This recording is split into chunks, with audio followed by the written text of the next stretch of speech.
Hi friends, ಎಲ್ಲರಿಗೂ ನಮಸ್ಕಾರ. ಬನ್ನಿ ಫ್ರೆಂಡ್ಸ್, ಗೌರಿ ಶಂಕರ ಸೀರಿಯಲಿನ ನಾಳಿನ ಸಂಚಿಕೆ ಏನಾಗ್ತಿದೆ ಅಂತ ಒಂದು ಚಿಕ್ಕದಾದ ಪ್ರೊಮೋವನ್ನು ನೋಡ್ಕೊಬರೋಣ. ಅದಕ್ಕೂ ಮುಂಚೆ ಯಾರು ನನ್ನ ವಿಡಿಯೋ ನೋಡ್ತಾ ಇದ್ದೀರಾ ಅವರೆಲ್ಲ ಪುಟದೊಂದು ಲೈಕ್ ಮಾಡಿ, ಹಾಗೆ ಸಬ್ಸ್ಕ್ರೈಬ್ ಮಾಡೋದನ್ನು ಮರಿಬೇಡಿ. ಬನ್ನಿ ಫ್ರೆಂಡ್ಸ್, ಸ್ಟಾರ್ಟ್ ಮಾಡಿ. ಫ್ರೆಂಡ್ಸ್, ಇಲ್ಲಿ ಮೊದಲಿಗೆ ಶಂಕರ ತುಂಬ ಟೆನ್ಷನ್ ಮಾಡಿಕೊಂಡು ಕಣ್ಣೀರಾಗ್ತಾ ಇರ್ತಾನೆ. ಅಲ್ಲಿಗೆ ಪಾರ್ವತಿ ಬಂದು, ಯಾಕ್ಲ ಮಗನೇ ಈ ಥರ ಅಳ್ತಾ ಇದೆಯಾ, ಏನಾಯಿತು, ಕಣ್ಣು ಯಾಕೆ ಉಜ್ಜುತ್ತಾ ಇದೆಯಾ ಅನ್ಬೇಕಾದ್ರೆ, ಏನಿಲ್ಲವ ಯಾಕೋ ತುಂಬ ಟೆನ್ಷನ್ ಆಗ್ತಿದೆ, ತುಂಬ ಸಂಕಟ ಆಗ್ತಿದೆ ಅಂತ ಅನ್ಬೇಕಾದ್ರೆ, ಹೌದಾ ಈ ಗಾಳಿಗೆ ಹೋಗ್ತಾ ಇರ್ತೀಯಲ್ಲ ಬೈಕಲ್ಲಿ, ಅದಕ್ಕೋಸ್ಕರ ಈ ಥರ ಆಗುತ್ತೆ ಮಗನೇ, ಸ್ವಲ್ಪ ಕೊಬ್ಬರಿ ಎಣ್ಣೆ ತಂದು ಹಚ್ಚುತ್ತೀನಿ ಅಂತ ಕೊಬ್ಬರಿ ಎಣ್ಣೆ ತರಕ್ಕೆ ಅಂತ ಹೋಗ್ತಾಳೆ. ಅಷ್ಟೊತ್ತಿಗೆ ಅಲ್ಲಿ ಭೈರದೇವಿನೂ ಸಹ ಬಂದುಬಿಟ್ಟು, ಯಾಕೆ ಮಗನೇ ಅಂದಾಗ, ಏನೋ ಗೊತ್ತಿಲ್ಲ, ನನ್ನವ್ರಿಗೆ ಏನೋ ಫೀಲ್ ಆಗ್ತಿದೆ, ಏನೋ ತೊಂದರೆಲಿ ಇರ್ಬೋದು, ಸಂಕಟ ನನಗೆ ಆಗ್ತಿದೆ ಅವ್ವ ಅಂತ ಅನ್ಬೇಕಾದ್ರೆ, ಏನಾಗಲ್ಲ ಟೆನ್ಷನ್ ಮಾಡ್ಕೋಬೇಡ ಅಂತ ಹೇಳಿ ತನ್ನ ಮನಸ್ಸಲ್ಲಿ ಅನ್ಕೋತಾ ಇರ್ತಾಳೆ. ನಾವು ಹಾಕಿರೋ ಪ್ಲ್ಯಾನು ಸಕ್ಸಸ್ ಆಗ್ತಿದೆ, ಅದಕ್ಕೋಸ್ಕರ ನಿನಗೆ ಈ ಥರ ದಿಗ್ಲಾಗ್ತಿದೆ, ನಿನ್ನ ಸ್ವಂತ ಮಗಳು ಇವತ್ತು ಸಾಯ್ತಾಳೆ, ಅದಕ್ಕೋಸ್ಕರ ನಿನಗೆ ಈ ಥರ ಆಗ್ತಿದೆ ಅಂತ ತನ್ನ ಮನಸ್ಸಲ್ಲಿ ಭೈರದೇವಿ ಹೇಳ್ಕೊತಾ ಇರ್ತಾಳೆ. ಈ ಕಡೆ ಪಾರ್ವತಿ ಹೋಗಿ ಸ್ವಲ್ಪ ಕೊಬ್ಬರಿ ಎಣ್ಣೆ ತೊಗೊಬಂದು ಹಚ್ಚಕ್ಕೆ ಅಂತ ಹೋಗ್ತಾಳೆ. ನಿಲ್ಲು ಬೇಡ ಅಂತ ಅಂದ್ಬಿಟ್ಟು ಅವಳ ಕೈಯಿಂದ ಕೊಬ್ಬರಿ ಎಣ್ಣೆ ಕಿತ್ಕೊಬಿಟ್ಟು, ನಾನೇ ನನ್ನ ಮಗನಿಗೆ ಹಚ್ಚುತ್ತೀನಿ ಅಂತ ಭೈರದೇವಿ ಎಣ್ಣೆನ ಹಚ್ಚುತ್ತಾ ಇರ್ತಾಳೆ. ಈ ಕಡೆ ಪಾರ್ವತಿಗೆ ತುಂಬ ಬೇಜಾರಾಗ್ತಾ ಇರುತ್ತೆ. ಆವಾಗ ಎಣ್ಣೆನ ಹಚ್ಚುತ್ತಿರ್ಬೇಕಾದ್ರೆ, ಏನಾಗಲ್ಲ ಮಗನೇ, ಬೇಜಾರು ಮಾಡ್ಕೋಬೇಡ ಆಯಿತಾ, ನಮ್ಮ ಮನಸ್ಸಲ್ಲಿರೋ ಭಯ ಇವತ್ತು ದೂರ ಆಗ್ತಿದೆ ಅಂತ ತನ್ನ ಮನಸ್ಸಲ್ಲಿ ಹೇಳ್ಕೊಂಡು ತನ್ನ ಮಗನಿಗೆ ಎಣ್ಣೆ ಹಚ್ಚುತ್ತಾ ಇರ್ತಾಳೆ. ಆವಾಗ ಪಾರ್ವತಿ, ಸ್ವಲ್ಪ ಊಟ ಹಾಕೊಬರ್ತೀನಿ, ಊಟ ಮಾಡು ಮಗನೇ ಅಂತ ಊಟನ ಕಲಿಸ್ಕೊಬಂದ್ಬಿಟ್ಟು ಊಟ ಕೊಡೋಕ್ಕೆ ಅಂತ ಹೋಗ್ತಾಳೆ. ಪಾರ್ವತಿ ನಿಲ್ಲು ಅಂತ ಅಂದ್ಬಿಟ್ಟು, ಕೊಡು ನಾನೇ ನನ್ನ ಮಗನಿಗೆ ಕೈಯಾರ ತಿನ್ನಿಸ್ತೀನಿ ಅಂತ ಈ ಕಡೆ ಭೈರದೇವಿ ಊಟ ಮಾಡ್ಸೋಕ್ಕೆ ಅಂತ ಹೋಗ್ತಾಳೆ. ಆಗ ಕೈ ಹಿಡ್ಕೊಬಿಟ್ಟು ಶಂಕರ ಹೇಳ್ತಾನೆ, ನನಗೆ ಬೇಡ ಅಮ್ಮ, ಹಸಿವಿಲ್ಲ, ತುಂಬ ಸಂಕಟ ಆಗ್ತಿದೆ, ಯಾಕೋ ಗೊತ್ತಿಲ್ಲ ಅವ್ವ, ನನ್ನವ್ರು ದೂರ ಆಗ್ತಿದ್ದಾರೆ ಅಂತ ಅನ್ನಿಸ್ತಿದೆ ಅಂತ ಅಂದ್ಬಿಟ್ಟು ಊಟ ಮಾಡ್ತಾನೆ. ಹಾಗೆ ಹೊರಟೋಗ್ಬಿಡ್ತಾನೆ. ಈ ಕಡೆ ಭೈರದೇವಿಗೆ ಒಳೊಳಗೇನೆ ಖುಷಿ ಆಗ್ತಾ ಇರುತ್ತೆ, ಆದರೆ ಪಾರ್ವತಿ ಮಾತ್ರ ಸಂಕಟ ಪಡ್ತಾ ಇರ್ತಾಳೆ. ಇನ್ನೊಂದು ಕಡೆ ಭುವಿ ಮತ್ತು ಗೌರಿ ಇಬ್ಬರು ಸಹ ಹೋಗ್ತಾ ಇರ್ತಾರೆ. ಭುವಿ ಇನ್ನು ಸ್ಕೂಲಿಗೆ ಡ್ರಾಪ್ ಮಾಡಿಬಿಟ್ಟು ಹೋಗಬೇಕು ಅಂತ ತನ್ನ ಕಾರಲ್ಲಿ ಹೋಗ್ತಾ ಇರ್ತಾರೆ. ಆಗ ರೌಡಿಗಳೆಲ್ಲ ಪ್ಲ್ಯಾನ್ ಮಾಡಿಬಿಟ್ಟು, ಏನಾದರೂ ಮಾಡಿ ಇವತ್ತು ಈ DC ಮುಗಿಸ್ಲೇಬೇಕು ಅಂತ ಮಾತಾಡ್ತಾ ಇರ್ತಾರೆ. ಗಂಗನಿಗೆ ಕಾಲ್ ಮಾಡಿಬಿಟ್ಟು ಹೇಳ್ತಾ ಇರ್ತಾರೆ, ಮೇಡಮ್ ಬೇಕಾದ್ರೆ ಕಳಿಸ್ಲಾ, ಇವಾಗಷ್ಟೇ DC ಕಾರು ಹೊಡ್ತು ಅಂತಂದಾಗ, ಏನು ಬೇಡ, ನಾನು ಹೇಳಿದ ಕೆಲಸನ ಆದಷ್ಟು ಬೇಗ ಮುಗಿಸಿ ಅಂತ ಗಂಗಾ ಹೇಳ್ಬೇಕಾದ್ರೆ, ಸರಿ ಮೇಡಮ್ ನಡ್ರು, ಅವ್ರನ್ನ ಓವರ್ಟೇಕ್ ಮಾಡಿ ಏನಾದರೂ ಮಾಡಿ ಮುಗಿಸೋಣ ಅಂತ ಕಾರು ತೊಗೊಂಡು ಎಲ್ಲ ರೌಡಿಗಳು ಹಿಂದೆನೇ ಫಾಲೋ ಮಾಡಿಕೊಂಡು ಹೋಗ್ತಾ ಇರ್ತಾರೆ. ಇನ್ನೊಂದು ಕಡೆ ಶಂಕರ, ತುಂಬ ನೋವಾಗ್ತಿದೆಯಲ್ಲ, ಏನೋ ಸಂಕಟ ಆಗ್ತಿದೆಯಲ್ಲ, ನನ್ನ ನವ್ಯರಿಗೆ ಏನಾದ್ರು ತೊಂದರೆ ಆದರೆ ಈ ಥರ ಆಗ್ತಾ ಇತ್ತು, ಆದರೆ ನನ್ನ ನವ್ಯರು ನನ್ನ ಜೊತೆನೇ ಇಲ್ವಲ್ಲ, ಇವಾಗೇನಕ್ಕೆ ಈ ಥರ ಆಗ್ತಾ ಇದೆಯಲ್ಲ, ಅಕಸ್ಮಾತ್ ಏನಾದರೂ ನನ್ನ ಫ್ರೆಂಡ್ ಭುವಿಗೆ ಏನಾದರೂ ತೊಂದರೆ ಆಗಿರ್ಬೋದಾ ಅಂತ ಟೆನ್ಷನ್ ಮಾಡಿಕೊಂಡು ಒದ್ದಾಡ್ತಾ ಇರ್ತಾನೆ.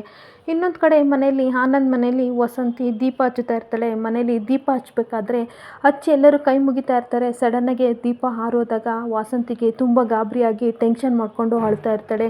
ರೀ, ಈ ಥರ ದೀಪ ಹಾರಿ ಹೋಯ್ತು ಅಂತ ಅಂದಾಗ ಆನಂದ್ ಹೇಳ್ತಾ ಇರ್ತಾನೆ, ಏನಾಗಲ್ಲ, ನೀನು ಟೆನ್ಷನ್ ತಗೋಬೇಡ ಆಯಿತಾ, ಗಾಳಿಗೆ ಈ ಥರ ಹೋಗಿದೆ, ಇದೆಲ್ಲ ಸರ್ವೇ ಸಾಮಾನ್ಯ ಆಗೋದು, ನೀನು ಬೇಜಾರು ಮಾಡ್ಕೋಬೇಡ ಅಂತ ಹೇಳ್ಬೇಕಾದ್ರೆ ವಿಜಯನು ಸಹ, ಹೌದು ಅಮ್ಮ, ದೀಪ ಹಚ್ಚಿ ಮತ್ತೆ ಅಂದಾಗ ಮತ್ತೆ ಕಣ್ಣೀರು ಹಾಕ್ಕೊಂಡೆ ದೀಪ ಹಚ್ಚಿ ಕೈ ಮುಗಿಯೋಕೆ ಹೋಗ್ತಾಳೆ. ಪುನಃ ಗಾಳಿಗೆ ದೀಪ ಹೋಗೇ ಬಿಡುತ್ತೆ. ಆವಾಗ ಇದು ಗಾಳಿಗೆ ಹೋಗಿರೋದಲ್ಲ, ಏನೋ ಅಪಶಕುನ ಆಗ್ತಾ ಇದೆ ಅಂತ ತುಂಬ ಟೆನ್ಷನ್ ಮಾಡಿಕೊಂಡು ಮನೆಯವರೆಲ್ಲರೂ ಸಹ ಅಳ್ತಾ ಇರ್ತಾರೆ. ಕಾರಲ್ಲಿ ಹೋಗ್ತಾ ಇರಬೇಕಾದ್ರೆ ಭುವಿಗೆ ಇಕಪ್ಸ್ ಬರ್ತಾ ಇರುತ್ತೆ. ಆಗ ಬಿಕ್ಳಿಸ್ತಾ ಇರ್ತಾಳೆ, ಯಾಕೆ ಮಗಳೇ ಈ ಥರ ಬಿಕ್ಳಿಸ್ತಾ ಇದೆಯಾ, ನೀರು ಕುಡಿ ಅಂತ ಅಂದಾಗ, ಇಲ್ಲಮ್ಮ ಇದು ನೀರು ಕುಡಿಯೋಕ್ಕೆಲ್ಲ ಬರ್ತಾ ಇರೋದು, ಯಾರು ನನ್ನನ್ನು ನೆನಪಿಸ್ಕೋತಾ ಇದ್ದಾರೆ ಅಂದಾಗ, ಏನೇ ಈ ಥರ ಅಂತೀಯ, ನಿನ್ನನ್ನು ಯಾರು ನೆನಪಿಸ್ಕೋತಾರೆ, ನಾನು ಇಲ್ಲೇ ಇದ್ದೀನಿ ಅಂತ ಗೌರಿ ಹೇಳ್ಬೇಕಾದ್ರೆ, ಇಲ್ಲಮ್ಮ ನನ್ನ ಫ್ರೆಂಡ್ ನೆನಪಿಸ್ಕೋತಾ ಇದ್ದಾರೆ ಅಂದಾಗ, ಅದೆಲ್ಲ ಸುಳ್ಳು ಮಗನೇ, ಸ್ವಲ್ಪ ನೀರು ಕುಡಿ ಆಯಿತಾ, ಸರಿ ಹೋಗುತ್ತೆ ಅಂದಾಗ, ಇಲ್ಲಪ್ಪ ನಾನು ನೀರು ಕುಡಿಯಲ್ಲ, ನನ್ನ ಫ್ರೆಂಡೇ ನೆನಪಿಸ್ಕೋತಾ ಇದ್ದಾನೆ ಅಂತ ಹೇಳ್ತಾ ಇರ್ತಾಳೆ.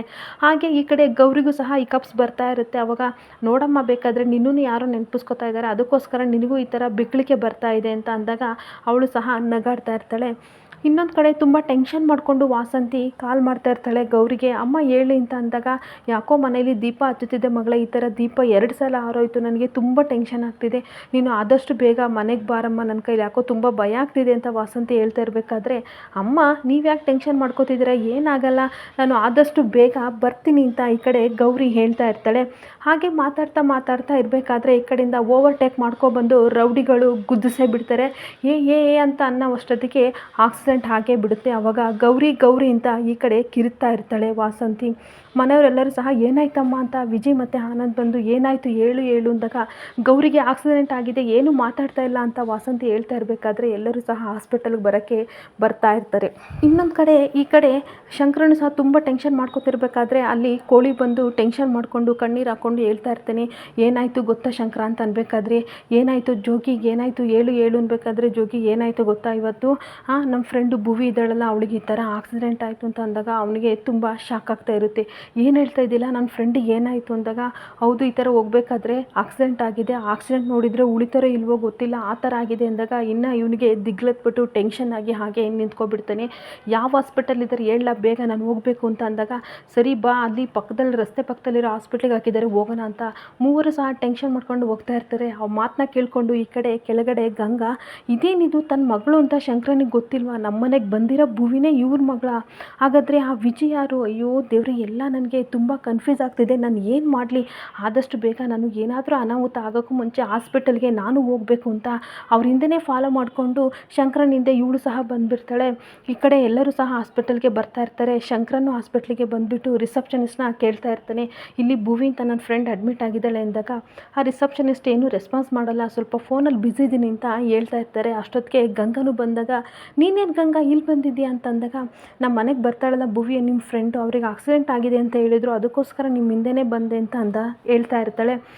ಸರಿ ನಾನು ಫಸ್ಟು ನನ್ನ ಫ್ರೆಂಡನ್ನ ನೋಡಬೇಕು, ತುಂಬ ಟೆನ್ಷನಲ್ಲಿದ್ದೀನಿ, ಆಮೇಲೆ ನಿನ್ನ ಜೊತೆ ಮಾತಾಡ್ತೀನಿ ಅಂತ ಪೊಲೀಸ್ನವ್ರ ಹತ್ರ ಹೋಗ್ಬಿಟ್ಟು ಈ ಕಡೆ ನನ್ನ ಫ್ರೆಂಡ್ ಅಡ್ಮಿಟ್ ಆಗಿದ್ದಾಳೆ ಭುವಿ ಅಂತ, ಎಲ್ಲಿ ಅಂತ ಅಂದಾಗ ಆ ಪೊಲೀಸ್ ಹೇಳ್ತಾ ಇರ್ತಾನೆ.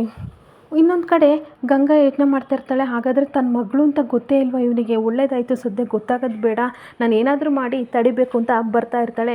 ಈ ಕಡೆ ಪೊಲೀಸವ್ರು ಹೇಳ್ತಾ ಇರ್ತಾರೆ, ನೋಡಿ ಇಲ್ಲಿ ಯಾರನ್ನೂ ಬಿಡಲ್ಲ ಆಯಿತಾ, ಇಲ್ಲಿರೋದು DC ಮೇಡಮ್ ಮತ್ತು ಅವ್ರ ಮಗಳು ಭುವಿ ಇರೋದು ಅಂತ ಅಂದಾಗ ಇವನಿಗೆ ಶಾಕ್ ಆಗಿಬಿಡುತ್ತೆ.